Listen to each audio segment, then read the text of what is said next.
That's right, it's the Hive 5, which I totally haven't done since April or so. This time, we're covering my top 5 games of 2015. And remember, this is my list, so if you disagree, that's great. Shut up. But HiveLeader, this is a democracy with freedom of speech. Not on this channel. So let's get started, but first, a quick disclaimer. This list is not going to just be MMOs, because surprise, surprise, there weren't that many good MMOs released in 2015. In fact, there won't be any MMOs on this list, because I limited this list to games that were released in 2015. No early access, no alphas, no betas, and no expansions or DLC. Full games only. But in a move that I'm sure will cause some kind of controversy, I am including games that were re-released in 2015. For example, Uncharted, the Nathan Drake collection. The Uncharted series is something I've never gotten to talk about on the channel until now. So here I go. I love this series. And yeah, these games were released a while ago, but this re-release is the best way to play them. Uncharted 2 is of course the standard for all movie games. Movies? Whatever. It's the standard that this type of cinematic gaming has to live up to. And let's face it, Nathan Drake is an awesome smartass. Careful.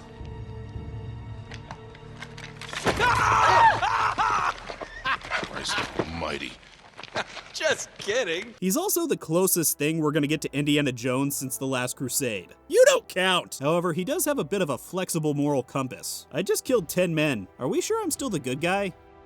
They started it. Also, the supporting cast is fantastic as well. Now sure, there has been a lot of criticism thrown at this series for its gunplay. And yeah, it's not the best. But you know what? It's good enough. The story, the dialogue, the action, the set pieces, all of those combined together make up for the meh gunplay. And let's not forget, even though Uncharted 2 is the best in the series, Uncharted 1 and 3 are still great games. And you're getting all 3 games here. If you own a PlayStation and haven't played the Uncharted series yet, well, I just feel sorry for you. You sad, sad little person. Heck, even if you can't play the games, it's worth it just to watch them. They're actually better than most movies, but you can also play them. That makes them double fun. Just go ahead and slap that on a box. Double fun. Bam! Marketing. Hand of Fate. This game came out of freaking nowhere for me. Heck, I'm not even sure where I heard of it, but good lord do I love it. This game is one part dungeon crawler, one part card game, and one part action game. Essentially, you will build a deck of cards to help you defeat the dealer's dungeon deck. And this guy is a f***ing asshole. The dungeon usually consists of several floors, which contain several rooms, which are represented by cards which are laid out in front of you. As the player, you will explore the dungeon going room to room. You have limited health, food, and gold, meaning you'll need to really go over the risk versus reward of trying to explore every room on each floor. Each move you make takes food. If you run out of food, you start to lose health. If you run out of health, you lose. You'll move from card to card, revealing what each one is as you come across it. The cards could simply be shops for you to buy equipment, or they could be events such as ambushes, puzzles, rivers to cross, or simply trials of your moral character. Occasionally, to succeed in an event, you'll have to randomly choose one of 4 cards, and the outcome will determine what happens to your health, food, gold, or equipment. And then there are battles. Every so often, an event will pull you into a battle against a few enemies. The battle system is actually very similar to the Batman games, and the fights can range from super easy to downright brutal. F***ing lich. The equipment you obtain or buy throughout your adventure will also really help or hinder you in fights, affecting your damage, movement speed, and special abilities. It is truly a fun game that is worth your time. It is also super cheap on Steam, so go pick it up. There's also some DLC to unlock some additional modes to up the fun/frustration factor. The Witcher 3. You know, I think a lot of people would have put this game at number 1, but not me because I guess I'm a hipster like that. Don't get me wrong, The Witcher 3 is a fantastic game, hence why it's number 3. It's just not my personal number 1. That being said, The Witcher 3 has just about everything going for it. First off, the graphics are phenomenal and might just be the best I've ever seen. The voice acting is top-notch. The story is pretty damn compelling. The world size and scope of the game are enormous and really impressive, although it's almost a little too enormous. I often get confused on where I should go next. There's also so much to do at times that it's daunting. You get bogged down with so many things to do that all I want to do sometimes is quit the game and go take a stress nap. But really, you can't fault a game for having too much to do because the opposite is terrible. Luckily for The Witcher 3, that's not the case. Really, the only thing keeping this from being number 1 are my own personal issues. The Witcher 3 has a brutal and mature fantasy setting. This makes it a game I really can't play around my kids, meaning I could only play Witcher 3 at certain times during the day. And yes, that's my problem and my issue, but this is my list. I appreciate that the game is being faithful to its source material, but I don't really care. It still makes me resent all the cussing and nudity. However, I'm totally cool with my kids seeing whatever the that is. Who needs sleep anyway? Rocket League.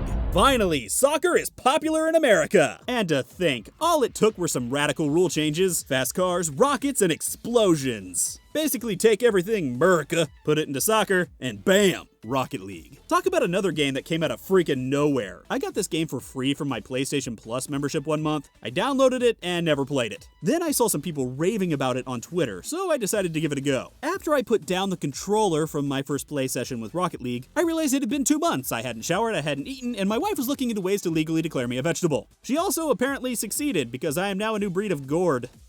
Which I resent, by the way. There's only so much you can say about Rocket League other than it's really fast soccer with cars. You can drive a car up a wall. You have rocket boosters. You can flip. And anytime someone scores a goal, anyone near goes flying. I guess the only other thing you could say is that it is wildly addicting. I kind of thought that maybe the game's popularity would fade over time, but when logging back in to get this footage, I think there are more people playing now than ever before. So yeah, pick up Rocket League. You can get it on PC, PS4, and it's coming to Xbox One. So go play some soccer! That is a phrase I never thought I'd hear myself say. And finally, what you've all been waiting for. My number 1 game of It's Bloodborne. Yeah, if you know me at all, you probably saw this coming. The Souls series of games are some of my favorite games of all time. Except Dark Souls 2. You are a disappointment to me, and I will never love you! Sorry about that. I was just practicing for when my kids get older. Anyway, for me, Bloodborne is the game that has everything going for it. The visuals are fantastic and set the perfect atmosphere for this creepy setting. The controls are tight and fluid, which directly affects the action combat. Swinging your weapon and dodging feel deliberate, and any mistakes you make feel like they were yours, not the controls. The story, yes there is one, is also rather deep and intriguing. The game is also full of secret loot, bosses, NPCs, and passageways to find. The level design here is really impressive with all the areas being interconnected. It makes the whole world feel really cohesive. And of course I can't forget to mention the crippling soul-crushing difficulty. I love it. Oh you stupid f***ing piece of Yeah, the game is hard, just like all of the Souls games. But you know what I love about this? The sense of accomplishment you feel when you finally beat something you've died at dozens of times. When you finally down that boss, you want to pull a rockstar move and just destroy everything in the near vicinity. But don't, that would be bad, and I don't want to be held liable for property damage. There's so much to Bloodborne that it's really hard to talk about, but it is the reason I got a PS4, and it was entirely worth it. It is easily my game of the year, if not one of my favorite games of all time. If I wasn't so sure it'd stab me in the back, I'd give it a big hug. And there you go, my top 5 games of 2015. It's gonna be a hard year to beat, but maybe 2016 can do it with a slew of games I'm excited about. Maybe I'll do another video on my most anticipated games of 2016. Or maybe not, I don't really think that far ahead. Make sure to level up your MMO knowledge by visiting MMORPG.com, subscribing to our YouTube channel, and by following us on social media. To catch up on the week's biggest MMO news, watch our latest MMO FTW. And to see if there's a better MMO out there for you, watch one of our latest First Impressions videos. Thanks for watching.